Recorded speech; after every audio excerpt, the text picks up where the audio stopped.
నమస్తే. శ్రీ గురుభ్యో నమ. శ్రీమాత్రే నమ. ఆదిత్యాయ చ సోమాయ మంగళాయ బుధాయ గురు శుక్ర శనిభ్యే రాహవే కేతవే నమ. శ్రీమాత శ్రీ మహారాజ్ఞి శ్రీమత్ సింహాసనేశ్వరి చిదగ్నికుండ సంభూత దేవకార్య సముద్యత ఉద్యద్భాను సహస్రాభ చతుర్భావ సమన్విత రాగస్వరూప షడ్జ క్రోధాకారాంకుశోజ్వల శ్రీమాత్రే నమ. ముఖ్యంగా ప్రతి మాసం చెప్పుకుంటున్నటువంటి మాస ఫలాలు దాదాపుగా చెప్పాలి అంటే తెలుగు సంవత్సరాది ప్రకారంగా చివరి మాసంలో మనం చెప్పుకునేటువంటి మాసం మార్చి నెల. మార్చ్ 2024 గాను మాస ఫలాలు ఎలా ఉన్నాయి అంటే గోచార రీత్యా ఇవి గ్రహాల మార్పు వల్ల, గ్రహాల కలయిక వల్ల, గ్రహాల దృష్టి వల్ల మనం చూసుకునేటువంటి అంటే జన్మ కుండలిలో ఉన్నటువంటి మన జాతకం కాకుండా ఈ గోచార రీత్యా జాతకం, గోచారానికి దేనికి మనకు ఉన్నటువంటి తేడా తెలిసిందే. మనం ఇది ముఖ్యంగా చంద్రుడి నుండి చూసుకునేటువంటి ఫలితాలు. ఈ ఫలితాలు మనం చూసుకోవడం అంటే జన్మజాతకానికి దీనికి తేడా ఉన్నప్పుడు చూసుకోవడం ఎందుకు అని అంటే మనం మళ్ళీ చెప్పుకుంటాం, పదే చెప్పుకునేటువంటి మాట ఏంటంటే ఏదైనా సరే కొంత అంటే కనీసం 30-40% ఆఫ్ ద గ్రహస్థితి గోచార పరిస్థితి వల్ల మనకు ఎఫెక్ట్ ఉంటుంది. కాబట్టి మనకి ఉద్యోగరీత్యా, వ్యాపారం, వివాహం, సంతానం, అదృష్టం, దురదృష్టం ఇలా అనేక అంశాల్లో ముందు జాగ్రత్తగా లేదు మనం ఏదైనా సరే నష్టపోయే పరిస్థితి నుండి తట్టుకోవడం కోసం ఈ పరిస్థితి బాగాలేదు, పెట్టుబడులు పెట్టకూడదు, ఇలాంటి విషయాలు మనం తెలుసుకోవడానికి వీలుగా ఉంటుంది. కాబట్టి మనం ఈ గోచార రీత్యా ఉండేటువంటి ఫలితాలని ప్రతి మాసం ప్రతి పక్షాన్ని చెప్పుకుంటూ ఉన్నాం. అందుకను మొదట మార్చ్ 2024 ఇందులో ఉండేటువంటి గ్రహస్థితి ఎలా ఉంది. ముందుగా గ్రహస్థితి మారుతున్నటువంటి గ్రహాల యొక్క స్థితిని బట్టి మనకు ఆ కొంతకాలం గ్రహాల యొక్క మరి అవి వాటి చలనాన్ని బట్టి మనకు అంటే కొన్ని నెలకు ఒకసారి మారేటువంటి గ్రహాలు ఉన్నాయి, 2.5 రోజులకు మారేటువంటి చంద్రుడు ఉన్నాడు, అలా కాదు 18 నెలలకు మారేటువంటి రాహుకేతులు ఉన్నారు. ఇలా గ్రహాలు కొన్ని నెమ్మదిగా కొన్ని త్వరగా మార్పు చెందుతూ ఉన్నప్పటికీ ఈ గ్రహాల మార్పును బట్టి మన యొక్క జాతకం మీద ఈ ప్రభావం, ఈ గ్రహాల యొక్క ప్రభావం ఎలా ఉంటుంది అని చెప్పుకోవడమే ఈ గోచారం. ముందుగా మరి మార్చ్ నెలకు గాను ఎలా ఉంది అంటే మీనంలో 7వ తారీఖు నుండి అంటే బుధుడు వచ్చి చేరుతాడు. అంటే అంతవరకు కుంభంలో ఉన్నటువంటి బుధుడు 7వ తారీఖు నుండి మీనంలోకి వస్తాడు. మేషంలో గురువు ఉన్నాడు, కన్యలో కేతువు, ఇక కుంభంలో శని. ఈ కుజుడు ఎవరైతే ఉన్నారో మకరం నుండి కుంభంలోకి మారుతాడు 16వ తారీఖు నుండి. శుక్రుడు 7 నుండి కుంభంలోకి వస్తాడు. తర్వాత రవి 15 నుండి మళ్ళీ కుంభంలోకి, అంటే వీళ్ళంతా కూడా మకరం నుండి కుంభంలోకి మారుతున్నటువంటి స్థితి. ఇలా గ్రహాలు మారుతున్నప్పుడు తెలియకుండానే ఇప్పుడు రవితో పాటు కుజుడు చేరడం, ఇక్కడ కుజుడు కొంచెం లేకపోతే శని రవితో ఇంతవరకు ఉండడం, వీటి వల్ల ఏంటంటే ఆ రవి ప్రభావం వల్ల కొంత అస్తంగత్వం చెందడం అనేటువంటి జరుగుతుంది. దీనివల్ల ఆ గ్రహాన్ని యొక్క స్థితి ఎలా ఉంటుంది. అట్లాగే ఈ నెలలో మనకి చూస్తే కనుక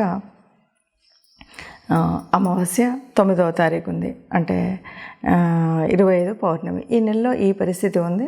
ముఖ్యంగా ఈ నెలలో మనకు వచ్చేటువంటి పండగ కూడా మహాశివరాత్రి ఉన్నటువంటి సందర్భంగా మరి ఈ ఒక్కొక్క రాశికి 12 రాశుల వారికి ఎలా ఉంది, దానివల్ల ఫలితాలు ఏముంటాయి, మనం ఏ దేవుణ్ణి ఆరాధించాలి, ఏ పరిహారాన్ని చేసుకోవాలో చూద్దాం. తదుపరి రాశి మకర రాశి.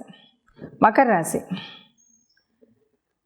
కుజుడు రాశిలో దాదాపు సగం రోజులు రాశిలో ఉంటాడు. కాబట్టి దాని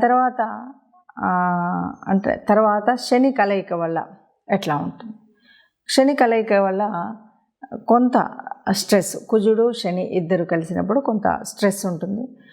రాహు 3లో ఉన్నాడు, దానివల్ల కూడా కమ్యూనికేషన్ అనేది ఎట్లా ఉంటుంది అంటే చెప్పాలి మకర రాశి వారికంటే చాలా స్పష్టంగా ఉంటుంది, చాలా చక్కగా మాట్లాడగలుగుతారు.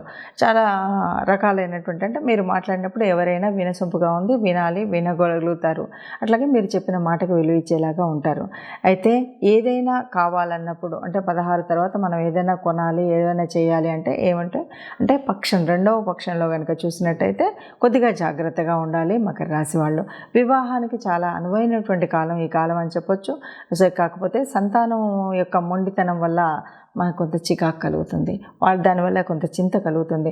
మనం ఏదో అనుకుంటాం, పిల్లలు ఏదో చేసి పెడతారు, దానివల్ల తెలియనటువంటి ఒక స్ట్రెస్ అయితే వస్తుంది. వాళ్ళ మూలంగా అనుకోని అనారోగ్యం తెచ్చుకునేటువంటి పరిస్థితి వస్తుంది. కాబట్టి ఈ విషయంలో పిల్లల్ని చెప్పవలసినంత వరకు చెప్పి వదిలేయడం మంచిది అని చెప్పవచ్చు. ఎందుకంటే వారి మూలంగా తెచ్చుకునేటువంటి స్ట్రెస్ ఎక్కువగా ఉంటుంది. కాకపోతే మార్గదర్శనం చేయడం మంచిది. కానీ పెద్దగా ఎదిగిన పిల్లలు ఉంటే ఆ మొండితనాన్ని మనం వదిలేయడం తప్పదు. ఇక కేతువు 9థలో ఉండడం వల్ల మనకేంటంటే 9వ స్థానం భాగ్యస్థానం, పుణ్యక్షేత్రాల దర్శనం అయితే తప్పకుండా కలుగుతుంది. చక్కగా దైవ దర్శనాలు ఉంటాయి, పుణ్యకార్యాలు చేసేటువంటి స్థితి అయితే ఉంటుంది. ఇక ఉద్యోగ విషయంలో స్ట్రెస్ ఎక్కువగా ఉంటుంది. వీరికి ముఖ్యమైన సలహా ఏంటంటే అప్పులు తీసుకోవడం అనేటువంటిది మాత్రం అసలు చేయకండి.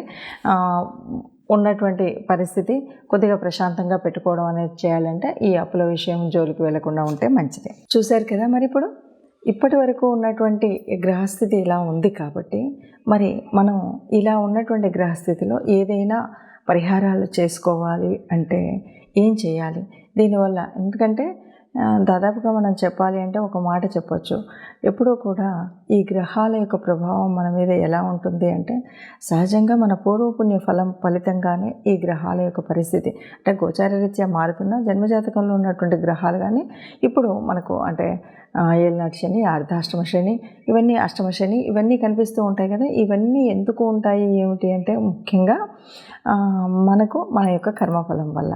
ఇప్పుడు మరి ఈ మాసంలో ఉన్నటువంటి ఫలితాలు ఈ ప్రభావం నుండి ఎలా తట్టుకోవాలంటే ముఖ్యంగా మనం చేయవలసినటువంటి పరిహారాలు ఏవైనా ఉన్నాయా అంటే అన్నింటికీ మించినటువంటి పరిహారం ఒక్కటి నిత్య దేవత ఆరాధన మరవకుండా చేయడం.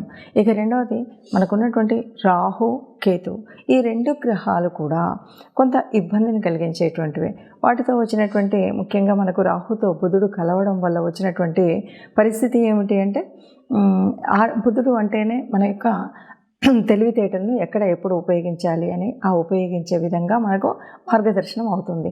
అలాంటప్పుడు కొద్దిగా తీసుకునే నిర్ణయంలో అటు ఇటు ఉన్నప్పుడు కొన్ని ఇబ్బందులు కలుగుతాయి. ఆ ఇబ్బందులు కలగకుండా ఉండాలి అంటే సక్రమమైన నిర్ణయం తీసుకోవాలంటే, ఎందుకంటే పెట్టుబడులు పెడతాం, ఈ పెట్టుబడులు కనుక సరిగ్గా పెట్టకపోయినట్టయితే తీవ్రమైనటువంటి ఆర్థిక నష్టం వచ్చేటువంటి పరిస్థితి ఉంటుంది. కాబట్టి అలా రాకుండా ఉండాలి అంటే తప్పనిసరిగా రాహు కేతువుల యొక్క, ఎందుకంటే బుధుడి యొక్క స్వక్షేత్రంలో కేతువు ఉన్నాడు, బుధుడు ఇప్పుడు ఎక్కడున్నాడో అక్కడ రాహు ఉన్నాడు. ఈ రాహు కేతువుల మధ్యలో నలిగిపోయేటువంటి పరిస్థితి రాకుండా ఉండాలి అంటే తప్పనిసరిగా రాహు కేతువుల ఆరాధన చేయవలసినటువంటి పరిస్థితి దాదాపు ఈ 15 రోజులు అందరూ చేస్తే మంచిది. ఎందుకంటే బుధుడు అనేవాడు అందరికీ ఏదో ఒక చోట బుధుడు ఉంటాడు. కాబట్టి బుధుడు అనేటువంటి వాడు వ్యాపారానికి, మాట తీరుకు, ఒక ఆలోచన పద్ధతికి ఉంటాడు. కాబట్టి ఈ పరిస్థితిని మనము రాహుకేతువులకి దీపారాధన కానీ, రాహుకేతువుల జపం చేసుకోవడం కానీ, మంత్రం ఉచ్చరించడం కానీ చేస్తే మంచిది. అలాగే ఏళ్ళనాటి శని ప్రభావం పడుతున్నటువంటి రాశులు కొన్ని, అంటే శని ఇప్పుడు కొద్దిగా శని గ్రహ ప్రభావం వల్ల ఇబ్బంది పడుతున్న వారందరూ కూడా శని గ్రహం దగ్గర శని మంత్రం చదవడం ఇలాంటివి చేయాలి. లేదు ఎక్కడైనా సరే గోశాలలో గోగ్రాసం ఇవ్వడం. ముఖ్యంగా కార్మికులు ఎవరైనా ఉంటే వారికి ఏ రోజైనా ముఖ్యంగా శనివారం రోజు పిడికెడన్నం పెడితే మంచిది. ఇంకా అన్నింటికీ మించి కుజుడు, శుక్రుడు, రవి వీళ్ళంతా ఒక్కచోట ఉండడం, ఏ ప్రభావం తెలియకుండా ఉండడం, రవి ప్రభావం వల్ల కొద్దిగా ఇబ్బంది కలగడం, ఇవన్నీ ఉన్నటువంటి పరిస్థితి కనుక కుజుడు అంటేనే మనం కుజుడు సరి అయినటువంటి పరిస్థితిలో ఉంటే మంచిది. అలా కాకుండా ఉన్నప్పుడు ఏమవుతుందంటే కోపం వస్తుంది, చికాకు ఉంటుంది, తర్వాత దెబ్బలు తగిలించుకోవడం, ప్రయాణాలలో ఇబ్బందులు కలగడం, ఇలాంటి మార్పులు అన్నీ కూడా మనకు కనిపిస్తాయి. కాబట్టి కుజగ్రహ అనుగ్రహం కోసం కూడా మనం కుజ ఆరాధన చేయడం, ముఖ్యంగా మంగళవారం రోజు సుబ్రహ్మణ్య స్వామిని ఆరాధించడం. సమయం లేదు, వీలు లేదు, ఇంట్లోనే సుబ్రహ్మణ్య స్వామిని ఒక ఎర్రటి పూలు 2 పెట్టి ప్రార్థించడం. వీలైతే ఈ మాసంలో వీలైనప్పుడు కొంచెం కందిపప్పు లాంటిది ఎవరికైనా దానం చేయడం, ఇలాంటివి చేస్తే గనక కుజగ్రహం ఉన్నటువంటి ప్రభావం వల్ల కానీ, శనిగ్రహ ప్రభావం వల్ల కానీ వచ్చేటువంటి ఏదైతే దుష్పరిణామాలు ఉన్నాయో అవి రాకుండా ఉంటాయి. అలాగే మనకి రాహుకేతువుల యొక్క పూజా విధానాన్ని చేసుకున్నట్టయితే ఈ ఇబ్బందులు ఏవి ఉండకుండా ఉంటాయి. ఏది ఏమైనా సరే ఈ మాసంలో కానీ ఒక్క నిమిషం, ఏది ఏమైనా సరే మనకు ఇప్పుడు జరుగుతున్నటువంటి గ్రహస్థితి మూలంగా వచ్చేటువంటి చెడు జరగకుండా ఉండాలంటే ఈ పరిహారాలు చేసుకోవడం మంచిది. అలాగే అందరూ సుఖంగా ఉండాలి, అందులో మనము ఉండాలని భావిస్తూ సర్వే జన సుఖినో భవంతు. నమస్తే.